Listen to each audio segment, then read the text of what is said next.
Cinema అయిన మహా Maruti talkies cinema ముచ్చట్లకు స్వాగతం. నేను మిస్టర్ బీ. నా మాట సూటిగా ఉంటుంది, మ్యాటర్ క్లియర్ గా ఉంటుంది. వీడియో టాకీస్ రాజా, ఇప్పుడు మ్యాటర్ లోకి వెళదాం. ఇన్నాళ్ళు ఏమైపోయిందో కానీ ఒక్కసారిగా దర్శకుడు తేజాకి తెలుగు సినిమా మీద, ప్రస్తుత తెలుగు సినిమా స్థితిగతుల మీద, పరిస్థితుల మీద విపరీతమైన బాధ్యత పుట్టుకొచ్చేసింది. చిన్న చిన్న ఇంటర్వెల్స్ తో ఓ పెద్ద డాక్యుమెంటరీ సినిమానే దీనికి సంబంధించి ఆయన నడిపిస్తా ఉన్నారు. హోరాహోరీ ఆడియో ఫంక్షన్ లో మొదలైంది సినిమా. ఆ ఫంక్షన్ లో తేజ స్పీచ్ కి మంచి స్పందన వచ్చింది. దానిని ప్రోత్సాహంగా తీసుకుని అక్కడి నుండి మైకు కనిపిస్తే చాలు తన సిద్ధాంతాలని, అభిప్రాయాల్ని గిన్నెలు కొద్ది దొర్లించేస్తున్నారు. ఆ క్రమంలోనే ప్రస్తుతం తెలుగులో వస్తున్న కథల్ని షేమ్ చేయమన్నారు. పెద్ద పెద్ద స్టార్స్ చారిటీ అంటూ అది చేస్తున్నాం ఇది చేస్తున్నాం అని గొప్పలకు పోతూ ఉంటారు. పోతే అది ట్యాక్స్ ని తగ్గించుకునే ప్రాసెస్ లో ఒక భాగం మాత్రమని ఎద్దేవా చేశారు. ఇంకా చాలా విషయాలకు సంబంధించి కొంత గట్టిగానే హంగామా చేశారు. ఆయన మాటల్ని పట్టుకుని ఎవరైనా రీకౌంటర్స్ ఇవ్వటం మొదలు పెడితే చాలానే వివాదాలు అయ్యేవి. కానీ పరిశ్రమలో ఎవరో కూడా తేజ మాటలను పట్టించుకునే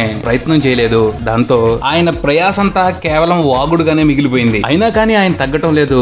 అవకాశం చిక్కినప్పుడల్లా ఏదో కామెంట్ చేస్తూనే ఉన్నారు. తాజాగా ఆయన ఏమన్నారు అంటే, ఒకవేళ నాకు అవకాశం వచ్చినా కూడా చిరంజీవితోనూ జూనియర్ ఎన్టీఆర్ తోనూ సినిమా చేయను. చిరంజీవి గారు చాలా కష్టపడి ఎన్నో ఆటుపోట్లను ఎదుర్కొని ఒక్కో మెట్టు ఎక్కుతూ గొప్ప స్థాయికి చేరుకున్నారు. అయినప్పటికీ నేను ఆయనతో సినిమా చేయను. కావాలంటే రజనీకాంత్ తోనూ, కమల్ హాసన్ తోనూ, అమితాబ్ బచ్చన్ తోనూ, చివరికి బాలకృష్ణతో కూడా చేస్తాను, కానీ చిరంజీవితో మాత్రం చేయను. ఎందుకంటే ఆయన ఓ ఆర్టిస్ట్ లాగా కథను ఎంచుకోడు, ఓ స్టార్ లాగా కథను ఎంచుకుంటాడు. ఆయన ఇమేజ్ కి సరిపడా కథలే కావాలి. నేను అలాంటి కథలు తయారు చేయలేను, ఆయనతో సినిమాలు చేయలేను. జూనియర్ ఎన్టీఆర్ కూడా అంతే అని కొంచెం ఓపెన్ గానే మాట్లాడేశారు. పోతే ఆయన మాటలను ఎవరు కూడా సీరియస్ గా పట్టించుకునే ప్రయత్నం చేయట్లేదు. పైపించి ఏమంటున్నారంటే, తేజ ఆయనకి ఆయన రామ్ గోపాల్ వర్మ, మణిరత్నం, నేను మేమంతా ఓ కేటగిరీ అనుకుంటూ ఉంటారు, కానీ అంత సీన్ లేదు. ఆయన వరుస ప్లాపుల బాగోతాన్ని చూసి నిర్మాతలు డబ్బులు పెట్టాలని కానీ, ప్రేక్షకులు ఆయన సినిమాని చూడాలని కానీ ఎటువంటి ఇంట్రెస్ట్ చూపించడం లేదు. ఈ పరిస్థితి ఇలాగే కొనసాగితే తేజాని కొన్నాళ్ళకి అందరూ మర్చిపోతారేమోనన్న భయంతో వర్మ గారి పాలసీని ఫాలో అవుతూ